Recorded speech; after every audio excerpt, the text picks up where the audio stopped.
Before this story even begins, I want you to pause for just 1 second, because if you've ever believed that money can buy every miracle, this story will change your mind. And if stories of raw human love, impossible odds, and quiet courage move you, then don't forget to like this video and subscribe to the channel, because stories like this deserve to be shared. Now listen closely, because what a single, exhausted father did for his daughter shocked billionaire doctors and left a mother collapsing in tears.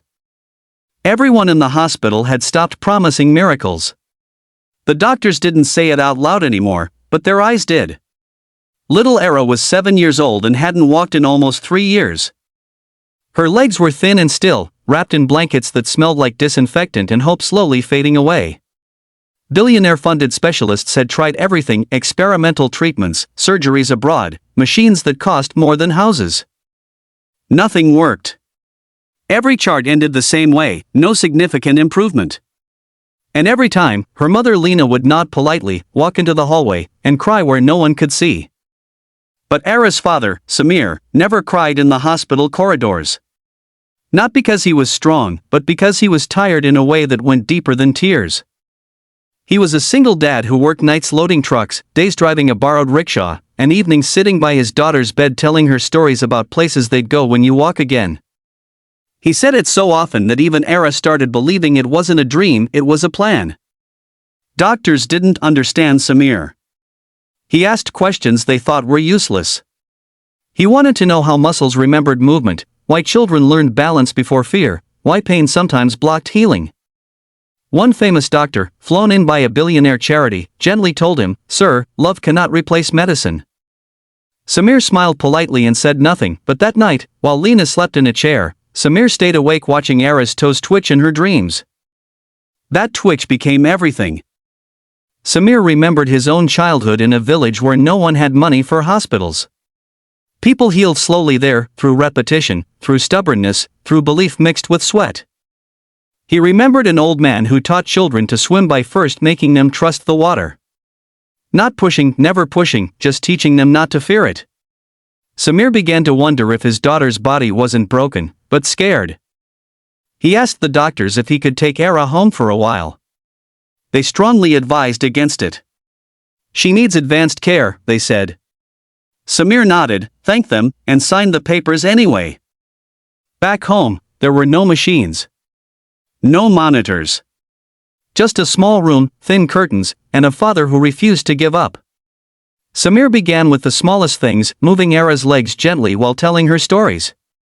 He played her favorite songs and tapped rhythms on her knees. He laughed when she laughed, stopped when she winced, and never once said, "This will hurt." He said, "Tell me when to stop." Weeks passed. Lena watched silently, afraid to hope. She had watched hope break too many times before. But one morning, while Samir was distracted fixing breakfast, Era slid off the bed and stood only for a second, only holding the edge, but long enough to scream, "Abu! I did it!" Samir froze. Lena dropped the plate in her hands. And then Era fell. Hard. The old fear returned instantly. Lena rushed forward crying, convinced they had pushed too far. But Era wasn't crying. She was laughing. "Did you see? I fell because I was standing." That moment changed everything. Samir didn't celebrate. He didn't call the doctors. He simply nodded and said, "Good. Tomorrow, we stand again." What billionaire doctors couldn't buy was time, the slow, patient time of a father who noticed every breath, every tremor, every victory that didn't make headlines. Samir built exercises from household items. He turned walking into games, balance into challenges, fear into curiosity. When Era was tired, he rested. When she was scared, he listened. When she failed, he reminded her that failing meant trying. Months later, the same hospital that once gave up watched in silence as Samir walked in holding his daughter's hand, not carrying her. The doctors were stunned. They ran tests. They reviewed scans. Nothing made sense. "This shouldn't be possible," one whispered. The same billionaire specialist who once dismissed Samir stood speechless as Era took steps down the hallway, wobbling but smiling. That's when Lena collapsed. She didn't fall from exhaustion, she fell from release. Years of fear, guilt, prayers, and silent screaming poured out of her in that hallway. Nurses rushed to help her, but Samir knelt beside her, holding her hands, whispering, "She's walking. She's really walking." Lena cried the way only a mother cries when the impossible becomes real. Later, a doctor asked Samir what treatment he used. Samir thought for a long moment and said, "I stopped trying to fix her and started trusting her." This story isn't about rejecting medicine. It's about remembering that healing is not only something done to us, it's something we do with each other. Money can buy machines. Power can buy experts. But love, real, patient, stubborn love, teaches the body to believe again. If this story touched your heart, please like this video and subscribe to the channel.